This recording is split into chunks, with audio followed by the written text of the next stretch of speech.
Fitness Life series. You know yourself better than anybody. When it comes into fitness, you need to be honest with yourself. You are the captain of your ship. You know how you are. You know how you deal with things. You know when you're ready to do something. You know how your work ethic is. You also know how you react to anything that comes your way. No one knows these things about you but you. With that being said, fitness cannot be fooled or tricked. It will show exactly the amount of work that you put into it. The mirror is your proof of all things fitness. It will not lie to you. Be ready to accept what the mirror tells you. This is Mom's Fitness Life series. Let's go do the work requires. I didn't go to the gym today. I just finished some of the things that I needed to do. So I have some free time before the kids come. So I decided to start my first series into the fitness mom life. I want to take an approach in terms of steps into getting started into fitness. So this first series is gonna talk about how to get, I'll say, find a gym, pretty much, how to find a gym or how to make a decision in finding a gym. So usually when someone decides to get fit, that decision don't usually come very lightly or automatically. It's usually, most of the time, the idea of getting fit has been in your mind for a very long time, but you just never had that extra push. Sometimes it could take, I'll say, months, even years, thinking about the idea of trying to sign up at the gym before you realize the idea. Sometimes it takes a very long time to finalize your decision. It could take months, years before you finally finalize it. So for some reason or another, something sometimes prevent you from entering a gym just to go and sign up. Also, finance could be an issue. You may not have the money to go sign at a gym, and money may not be an issue to you. It's just the extra push you don't have, that will to do it. But you know you need to go to a gym to start getting fit, right? So for those people who don't have financial issue, it's just that extra push that they don't have or they need to get started. So this may sound weird, but money may not be the issue, but the mental inability to initiate the first step that is needed to sign up at the gym is the problem. Sometimes you make the unconscious decision of where you're gonna start without fully aware, or how will I say that? Without fully realizing you already made the decision exactly where you want to sign. Because like I said, this may sound weird, but many times of decision, those kind of decision happens a lot. You pass by the gym or a gym so many times, and if you have positive thought about that particular gym, that alone, it already trigger your mind to say, this is the gym I want to go to. So these are the kind of unconscious decisions sometimes we make without even aware of it. So if we pass by the gym all the time, we have negative feeling about it, there's no way we're gonna even have that decision to walk in to sign up. So if the thoughts are positive each time you pass, most likely that's where you're gonna go. So if the thought of going through to your mind are positive, you already made that decision. So since I experienced this type of this process, I'm going to start this mom life fitness series on how I believe someone should choose a gym. That's my opinion. Obviously, you may not agree with it, but this is my personal belief. As always, you may not agree with all of my opinion or suggestion. However, I think it's always good to listen. Then you can make an educational choice that fits you best. This can be either financially or the type of fitness you want, or some of the things that I mentioned that may trigger some positive thought of how to choose a gym. So my advice when it comes into choosing a gym are, number one, find a gym that is close by you, near your house. The reason I said this is that it's to avoid as many excuses as possible from not going. So the further away it is, the most likely you will not be going. So the closer it is to your house, there is no, I would say there will be no excuses for not going. So the less travel distance you will be having to go to the gym. So it will be more convenient for you to go. So always choose a gym that is somewhat close by you to make it more convenient. The second thing I will say is read and understand the contract. Okay, so let's say for instance you find a gym that you decided to go to, right? And once you make other choices, which I will explain later, once you decided this is the gym that you're gonna sign at, understand the contract. The contract is the key. Not only you going in and work out and enjoy yourself, but the contract is the key. Speaking from experience, I had a huge problem with a gym I used to go to. If you understand the contract agreement, you will know exactly how to get yourself out of it, and or you can, I would say, you can just suffer through a negative experience you may have at the gym until the time of the contract ends and you could leave. You will not be, once you understand the contract, you will not be intimidated by any kind of BS gym management may bring up to scare you away. So you have to understand the contract. The contract is the key.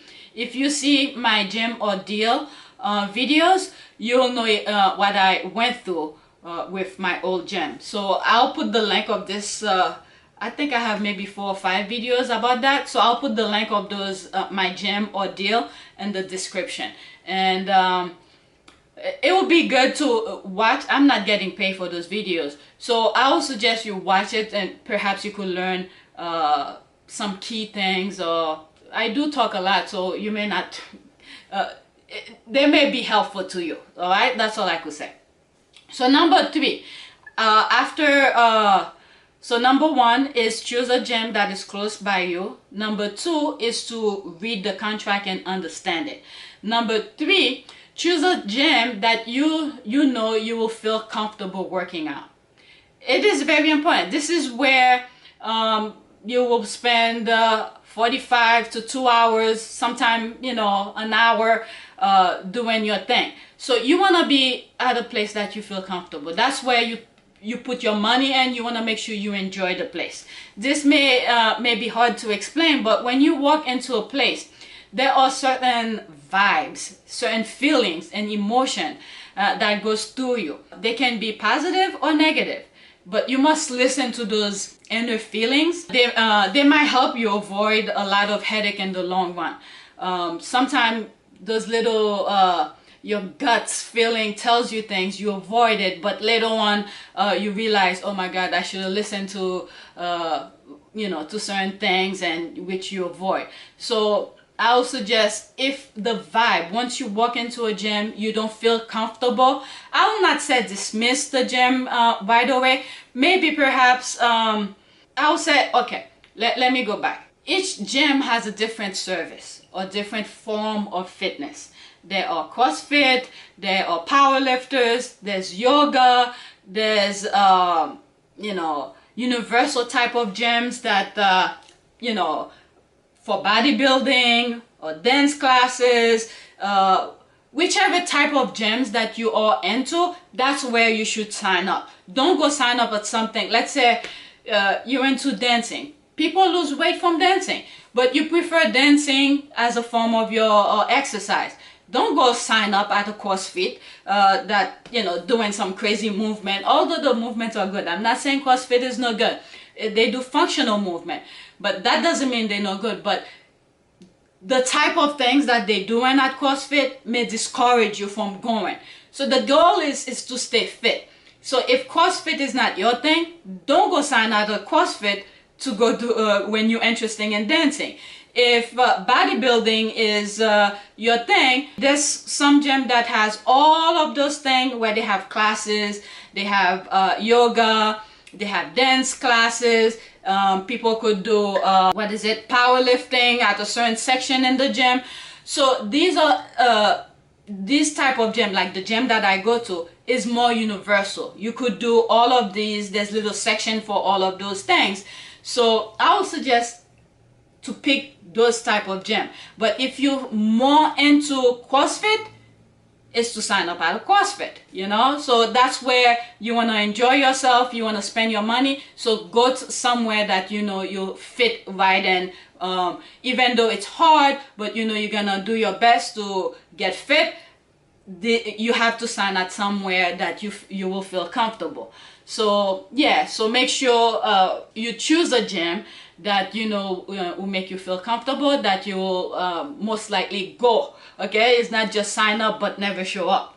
All right, so number 4 I would say is to make sure you inspect the facility with your own 2 eyes. Okay, see if the place is clean, see if the machines are not broken, see how the restroom and locker rooms are, if they're clean, and things like that. This thing gives you an idea how the facility operates.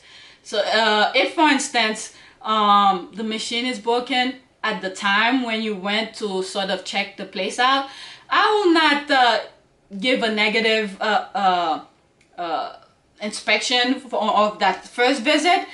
If that concerns you, that time that you see the machine is broken, don't sign up yet. Give yourself maybe, I would say, maybe 2 weeks. Give yourself another excuse to go back in 2 weeks. Pretend you have another question and ask to see the place again, but keep your eyes on that particular machine that you saw that was broken the first time you came. See if they fix it. And if you have any question, and ask for, you know, that sort of give you an idea how quick management responds to the equipment and at the facility. So you don't want to sign up at a gym where each time you go, machines are broken and they take sometimes months to fix it. So, you know, let's say there's a machine you like. Let's say you like to do cardio on the treadmill before you do other things. So each time you go, if the treadmill is broken, it's like, why are you paying the gym for? This is something you like to do, but it's always broken. So these are the kind of things I would suggest to pay attention to. And like I said, you should not punish it's one of those things. Machines do break. So that one time that you see the machine break, give them a leeway and then go back and see if they fix it. Some people, like where I'm at, I'm always seeing them walking around, inspect, and sometimes they come to members that always there, like myself and some other people. They will tell us, if you see something broken, go and tell them. And they usually take the most, I'll say, maybe a week. Let me see, maybe 3 or 4 days they will take to fix it. They had to bring someone, a special, I guess they have a contract with someone or a company to come and fix the machine. But the machines never stay broken for more than 2 weeks. They're always on top of those things. And they always changing machines. I've been at the gym maybe 3 years now. They have changed several of the machines already, like maybe a couple times. And some of my videos you may have heard me say, oh, I just realized they put this machine here, like the squat machine with the pad. They put it when I started attending that facility. There's some machine exercises. They just put a whole bunch. So where I'm at, they're always on top of those machines, so I cannot complain for now. Okay, so you know, if machines are broken, don't hold it against them. I'll go further, and you know, you'll see why I said don't punish them for the lack of you know, if you see a machine broken for the first time walking into a gym. I'll tell you why. So number 5, check their rating or ask members about the facility. This is why I said don't blame them too quickly for a broken machine. The reason I said to check their rating, you will see if a whole bunch of people saying how horrible the place is or how horrible management is. Most likely they are. However, sometimes it's good to ask several members who you've seen at the gym, who goes to the gym, and ask them, how is that gym, how is management? Or if you see a certain comment on some website about the gym, ask them similar question. Did they how quickly do they fix the machines? Are they always clean? If you have certain problem, how do they handle your problem? So these kind of things you could ask members about them. But if they have a lot of negative ratings, use your judgment on that one. You know, sometimes don't punish a company, or it could be a restaurant for that matter as well, on just rating, because sometimes a customer can be very rude just to the member, to management, and then the response that they get back, they don't like it, and then they go on social media and say something negative. So this is why I said it's good to ask members that are there, and then go there for yourself and see how the facility is. So members' experiences can also give you a first-hand idea about the place, and that can also avoid you a lot of headache in the future. So first-hand experience from someone is it's usually better than just reading something online. Sometimes you cannot, like I said, you cannot hold a broken machine against the gym management at the time of your first visit, or walk-in for that matter. Things do break, right? So if you were lucky to notice a broken machine during your first walk-in, in about a week or two, go back, give an excuse to see the machine, see if it fixed. However, if management takes longer, take a long time to fix the broken machine, that's a problem. No more than, at least I would say, 10 days for a machine or equipment to be broken, to remain broken. So yeah, this is when asking other members about the facility comes into play. They will tell you exactly, you know, what is happening in the facility, the experiences about the place. That will give you an actual review of the place. Okay, so like I said, use your judgment with online review and the actual review from members who are there. All right, so number 6, I'll say ask question. There's no question that's too stupid or too smart or too little or anything about when you're gonna give your money someplace. So don't be afraid to ask any question you may have. Question about contract is very important, the facility itself, or anything that comes into mind. However, I will prefer you to write your questions beforehand. That way you can stick to your plan. People can easily be distracted. People can easily distract you from saying things that that they feel you may ask next. The reason I said that, there's some people who are very skilled in knowing what you might say next. So when they may not like the question you're gonna ask, they could deter you or try to avoid you from saying or asking certain questions. But when you have a list of questions, you stick to it no matter how they deter you, and you still go back to the list and make sure they answer your question. The main thing is to make sure all your issues are answered before you give your money.